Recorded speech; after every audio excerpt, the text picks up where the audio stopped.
तो guys episode 8 master green Phoenix scheme episode start होता है और हम सेवन को देखते हैं जो एक गाना गा रहा होता है। ना कोई गर्लफ्रेंड है और ना ही कोई डेट, बस है तो मैं और मेरी सीजर, हम साथ हैं दिन और रात।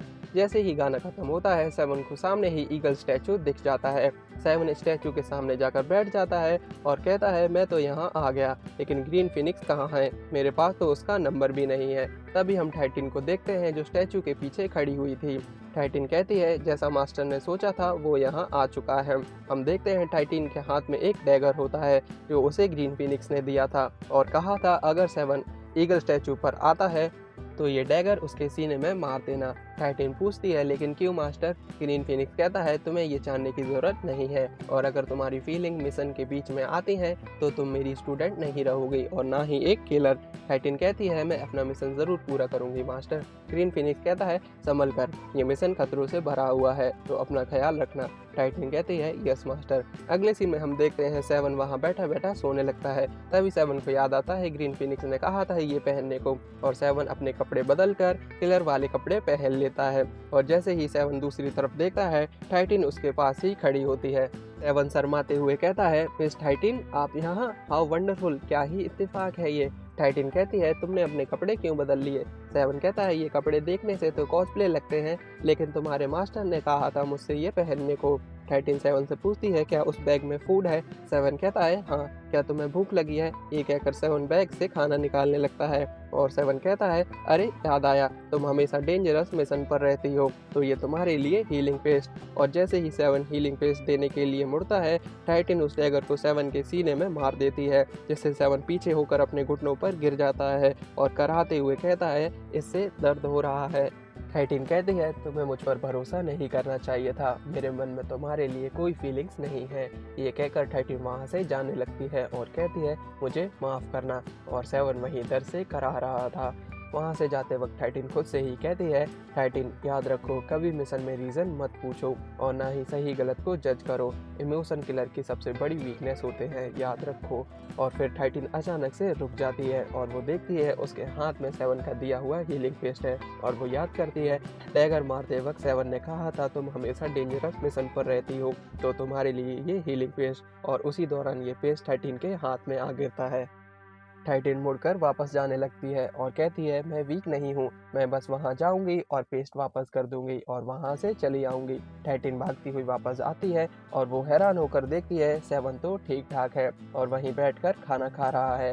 सेवन कहता है तुम भाग गई तो मैंने अकेले ही खाना स्टार्ट कर दिया। टाइटिन कहती है पर मैंने तो तुम्हें। सेवन टाइटिन से कहता है अरे हाँ वो क्या था, जैसे ही तुमने मेरे सीने में वो मारा वो मेरी बॉडी में एब्जॉर्ब हो गया, लगा जैसे कोई बाम हो। उसी वक्त टाइटिन सस्पिशियस होकर स्टैचू की तरफ देखती है और सेवन भी स्टैचू की तरफ देखने लगता है। तभी अंधेरे से एक छोटा रेड बॉल टप्पे खाता हुआ उनके पास आकर रुकता है। जैसे ही सेवन उस बॉल को ध्यान से देखने लगता है वो बॉल फुल स्पीड में सेवन की तरफ बढ़ता है। सेवन उससे बचने के लिए राइट की तरफ हो जाता है, जिससे वो बॉल सेवन की चेस्ट की जगह लेफ्ट हैंड में होल्ड करता हुआ निकल जाता है। इसके बाद वो बॉल सेवन को खत्म करने के लिए उस पर अटैक करने लगता है, पर सेवन भी उसे डॉज कर देता है। तभी टाइटिन उस बॉल को बीच से काट देती है, लेकिन वो बॉल फिर भी नहीं रुकती और दो हिस्से होने के बाद भी वो बॉल टाइटिन पर अटैक करती है, लेकिन टाइटिन उन्हें अपनी शील्ड से ब्लॉक कर लेती है। लेकिन उनकी पावर्स इतनी ज़्यादा थी कि टाइटिन बहुत पीछे हो जाती है और टाइटिन बहुत घबरा जाती है। इसके बाद वो स्प्लिट हुई बॉल ज़मीन पर गिर जाती हैं और दोबारा से एक बॉल बनकर स्टैचू के पीछे चली जाती हैं, और वहाँ एक आदमी होता है जिसके हाथ में उन्हीं बॉल्स की एक माला होती है और वो बॉल भी उन्हीं बॉल में जाकर जुड़ जाती है। इसके बाद वो आदमी कहता है यंग लेडी अच्छा रहेगा तुम डिसाइड कर लो तुम किसकी तरफ हो। और फिर वो आदमी अंधेरे से बाहर आने लगता है और कहता है इस लड़के के सर पर बहुत रिवॉर्ड है और ये वर्ल्ड का मोस्ट वांटेड किलर भी है और तुम एक किलर हो सॉन वू की। टाइटिन उस आदमी को देखकर कहती है क्या तुम वही लीजेंडरी आइलैंड सोर्सरर हो जो फ्यूचर देख सकता है। अब हम उस आदमी को देखते हैं जो कि एक मॉन्क है और वो कहता है ऐसा लोग कहते हैं, बल्कि सच तो ये है मैं आने वाले खतरे और उसके कारण को जानकर उसे रोकने की कोशिश करता हूँ ताकि दुनिया उससे बच सके। टाइटिन कहती है इतना पाखंडी मत बनो, तुम यहाँ सिर्फ रिवॉर्ड के लिए आए हो। मॉन्क कहता है मैं सिर्फ सॉनवू को प्रोटेक्ट करने के लिए लोगों को मारता हूँ। मॉन्क सेवन की तरफ हाथ करके कहता है और आज मैं सॉनवू के सबसे बड़े खतरे को खत्म कर दूंगा।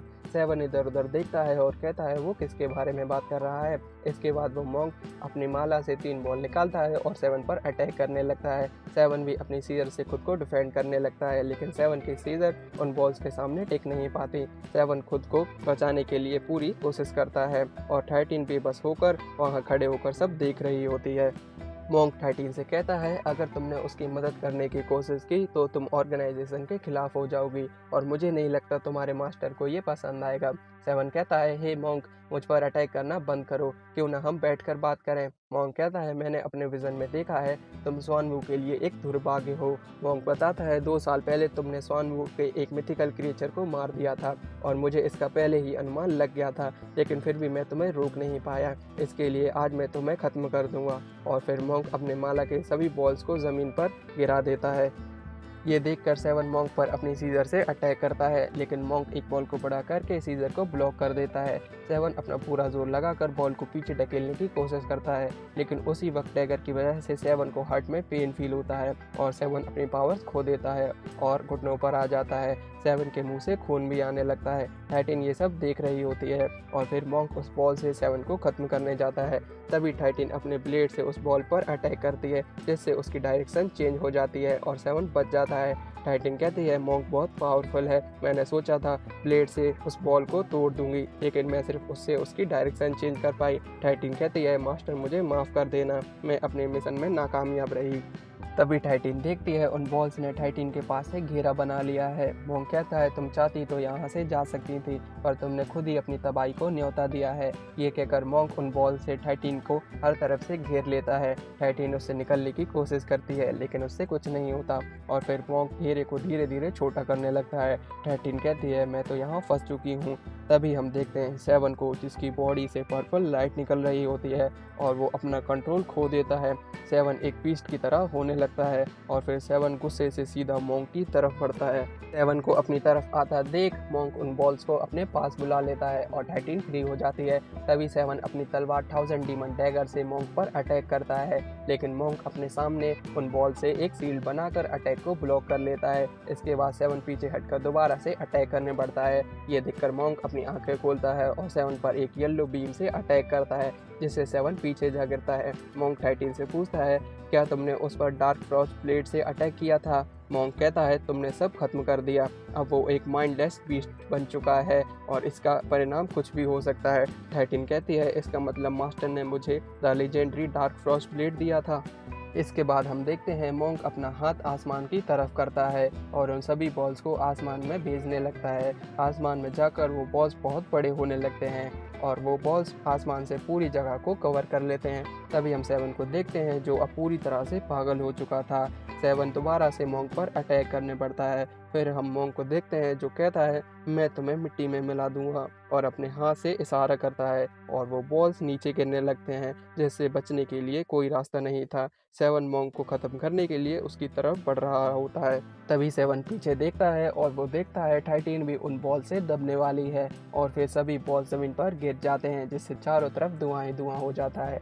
इसके बाद हम मोंक को देखते हैं और वो उन सभी बॉल्स को 7 और 13 पर गिराने के बाद वापस बुला लेता है, लेकिन तभी वो देखता है 7 ने 13 और खुद को बचा लिया है। हम 7 को देखते हैं, जिसे डैगर की वजह से कुछ भी ठीक से समझ नहीं आ रहा था, लेकिन फिर भी 7 13 को बचा लेता है और कहता है, यहाँ से जाओ, यहाँ से चली जाओ, मैं खुद को कंट्रोल नहीं कर पा रहा हूँ। इसके बाद 7 वहाँ से भागने लगता है। मोंक कहता है, वो अपना कंट्रोल खोकर एक बीस्ट बन चुका था, लेकिन फिर भी वो उस लड़की को बचाने के लिए वापस गया।